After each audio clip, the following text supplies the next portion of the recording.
সেই টিভি চ্যানেলটা কোন পক্ষে খেলছে সেটা আমরা জানি।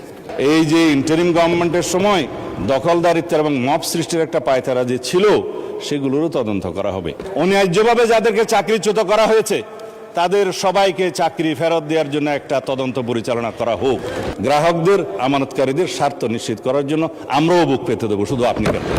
মানে স্পিকার, তারা তদন্তের কথা বলছেন, তদন্ত করার জন্যই তো। যদি এখন বলি আপনারা 5ই পরবর্তী এই ব্যাংকের যারা লোন গ্রহণ করেছে, আমি নামই বলি, নাবিল গ্রুপকে 700 কোটি টাকা এলসির এগেনস্টে লোন দেওয়া হয়েছে, পরে এই মালামাল বিক্রি করে ব্যাংকে টাকা ফেরত দেওয়া হয়নি। দুষ্টু লোকেরা বলে সেটা কোনো এক দলের নির্বাচনে তহবিলে গেছে।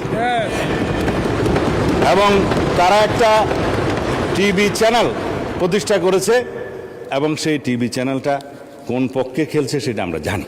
তার ব্যাংক লায়াবিলিটি হচ্ছে 16,000 কোটি টাকা। তার বিরুদ্ধে তদন্ত কেন হচ্ছে না? সেই জন্য তদন্ত হবে মানে স্পিকার। এখন একমাত্র স্মার্ট সিটি বসুন্ধরা, আধুনিকতায় এক ধাপ এগিয়ে। লান্তাবুর গ্রুপকে হেড অফিসের অ্যাপ্রুভেল ছাড়া নির্বাচনের আগে 40 কোটি টাকা লোন দেওয়া হয়েছে, যার কোনো সদুত্তর নাই। এগুলো তদন্ত হবে মানে স্পিকার। সোশ্যাল কর্পোরেট রেসপন্সিবিলিটি নাম দিয়ে যারা ঢাকা থেকে কক্সবাজার পর্যন্ত বিমানের টিকিট পর্যন্ত ব্যাংকের থেকে করিয়েছে, সেগুলোরও তদন্ত হবে মানে স্পিকার। রেকর্ড আছে, এগুলো পত্রিকায় প্রকাশিত হয়েছে। এই আরডিএস প্রকল্প থেকে, এলসির এগেনস্টে লোন দেয়া থেকে, এই যে গ্রুপের কথা বললাম, নামও তো মনে নেই, লান্তাপুর না কি যেন, লান্তাবুর, এগুলো তদন্ত হবে। এই তকবির দিয়ে ব্যাংক দখল করার পর যাদেরকে চক্রচ্যুত করা হয়েছে তাদের সংখ্যা হচ্ছে 9,000। অন্যায্যভাবে কোনো আইন কানুন না দেখিয়ে তাদেরকে নিয়ম বহির্ভূতভাবে চাকরিচ্যুত করা হয়েছে। তারা প্রায় সময় ডেমনস্ট্রেশন করে রাস্তায়, আপনারা দেখতে পারেন পত্রিকায়। শুধু তাই না, 6,000 নতুন নিয়োগ দেওয়া হয়েছে, তাদের সবাই একটি রাজনৈতিক মতাবলম্বী লোক এবং তাদেরকে কনফার্ম করা হয়েছে 50%, আর 50% করার তালে আছে, তদন্ত হলে আর পারবে না। 13,000 প্রমোশন দেওয়া হয়েছে, যারা যেই ক্যাটাগরি থেকে প্রমোশন পেয়ে যে ক্যাটাগরিতে যাওয়ার কথা না, 2টা-3টা করে প্রমোশন দেওয়া হয়েছে। এই নিয়মগুলো তো হয়েছে মাননীয় স্পিকার, ইসলামের নামেই তো হয়েছে বলে মনে হয়। তো সুতরাং এগুলো তদন্ত হলে হয়তোবা আমাদের কারো নাম ওখানে চলে আসতে পারে। এই তদন্ত হোক, টাকা কোথায় সরানো হয়েছে সেটা তদন্ত হোক। যেহেতু দাবি করা হয়েছে যে এস আলম গ্রুপের লক্ষ কোটি টাকা পাচার করার যে অভিযোগ তোলা হয়েছে, আমরা দাবি করছি মাননীয় স্পিকার, সমস্ত অর্থ পাচারের তদন্ত করা হোক, বাংলাদেশ ব্যাংকের নেতৃত্বে করা হোক। যারা বাংলাদেশের টাকা, মানুষের টাকা পাচার করেছে বিদেশে, সকলের বিরুদ্ধে তদন্ত করা হোক।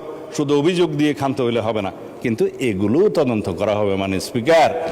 এই যে ইন্টারিম গভর্নমেন্টের সময় দখলদারিত্বের এবং মব সৃষ্টির একটা পায়তারা যে ছিল, সেগুলোরও তদন্ত করা হবে। তারা কোথায় কার নামে লোন দিয়েছে, কর্পোরেট সোশ্যাল রেসপন্সিবিলিটির টাকা কোথায় ব্যবহার করা হয়েছে, নির্বাচনের আগে সেই তহবিল কোথায় গিয়েছে, আরডিএস প্রকল্পের টাকা কত লোককে দেওয়া হয়েছে, কিভাবে দেওয়া হয়েছে, সেগুলো ফেরত আনার ব্যবস্থা করা হবে, তদন্ত করা হবে মানে স্পিকার। এখন সেই জন্যই বলছিলাম, কি যাতনা বিষয়ে বুঝিবে সে কিসে, কবু আসিবে সে ধ্বংসে নিজারে। আমরা ন্যায় নীতি প্রতিষ্ঠা করতে যাচ্ছি আপনাদের আহ্বান মতো, যে এখানে দুনিয়াতে ন্যায়ের নীতি প্রতিষ্ঠা করা হবে, সৎ পথে ন্যায় আশা করা হবে। তো ন্যায় একজনের জন্য চাইবেন, আপনাদের জন্য চাইবেন না, তা তো হতে পারে না। আমরা সকল গ্রাহকের এবং শেয়ার হোল্ডারদের স্বার্থ রক্ষা করব, ন্যায় নীতি প্রতিষ্ঠা করব, সুষ্ঠুভাবে তদন্ত করব মাননীয় স্পিকার। শুধুমাত্র একজন চেয়ারম্যান নিয়োগকে নিয়ে যে অভিযোগ করা হয়েছে বাংলাদেশ ব্যাংক থেকে, তার প্রত্যুত্তরে বলা হয়েছে এই অফিসারের, এই চেয়ারম্যান যাকে নিয়োগ দেওয়া হয়েছে তার বিরুদ্ধে কোনো অভিযোগ প্রমাণিত হয়নি, কোনো তদন্ত নাই। যদি নতুনভাবে অভিযোগ আসে সেটা তদন্ত হবে। এখনো পর্যন্ত তো সে প্রিজাম্পশন অফ ইনোসেন্স নীতি অনুসারে তার বেনিফিটটা পাবে, যে তার বিরুদ্ধে শুধু অভিযোগ আনা হচ্ছে মৌখিকভাবে বা পত্রিকায়, সেই অভিযোগের তো তদন্ত হয় নাই। সুতরাং প্রিজাম্পশন অফ ইনোসেন্স হিসাবেই সে তার বেনিফিটটা পাবে। যদি অভিযোগ আনে, তদন্ত হবে, তখন সেটা দেখা যাবে। এবং he who seeks equity must come with clean hand, this is one of the maximum of the equity. তারা যেগুলো বলছে তারা যদি ক্লিয়ার হ্যান্ডে থাকে তাইলে তারাও তদন্তের ফেস করুক মাননীয় স্পিকার।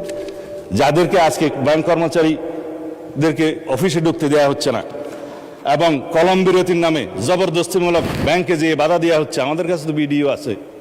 আমরা যেহেতু এই স্বরাষ্ট্র মন্ত্রণালয়ের দায়িত্ব পালন করছি, আমাদের কাছে সমস্ত কিছু রাখতে হয়। এই সমস্ত তদন্ত ভিডিও সহ অডিও সহ সব কিছু আছে। মাননীয় বিরোধী দলীয় নেতা এক জায়গায় বক্তৃতা দিয়ে বলেছেন তার বুকের উপর দিয়ে যাবে যদি টিয়ার গ্যাসগুলি করতে হয়, আমার উপর দিয়ে যাবে, আমি গ্রাহকের সেবা নিশ্চিত করব। গ্যারান্টেড মাননীয় বিরোধী দলীয় নেতা, গ্রাহকদের আমানতকারীদের স্বার্থ নিশ্চিত করার জন্য আমরাও বুক পেতে দেবো, শুধু আপনি কেন। সুতরাং ন্যায় নীতি প্রতিষ্ঠা করা হবে।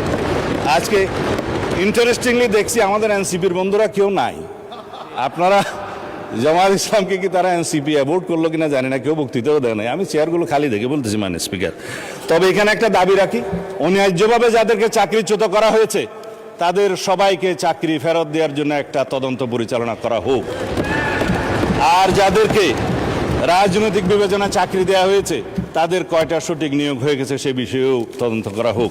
মাননীয় অর্থমন্ত্রীকে অনুরোধ করছি, Bangladesh bank as regulatory authority of the banks, central bank, তার যথেষ্ট ক্ষমতা আছে, ব্যাংক কোম্পানি আইনের ক্ষমতা দেওয়া আছে, সেই জন্য সেভাবে যায়।